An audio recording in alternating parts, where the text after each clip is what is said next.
záležitosti, na ktoré sme plne v Žiline zamerané. Ktoré sú také tie špecifické, teda najväčšie problémy toho mestského životného prostredia v súčasnosti? Doprava v mestách, nedostatok cyklistických trás, nedostatok parkovísk a parkovanie v mestách, taktiež nedostatok zelených ploch.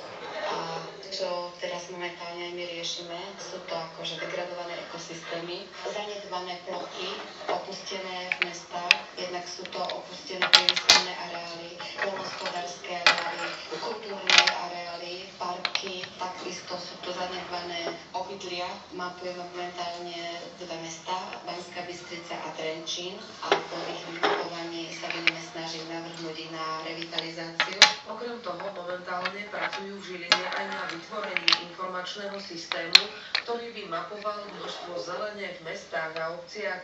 Podľa špecialistky pre urbanizované prostredie Zdeny Brzej v zahraničí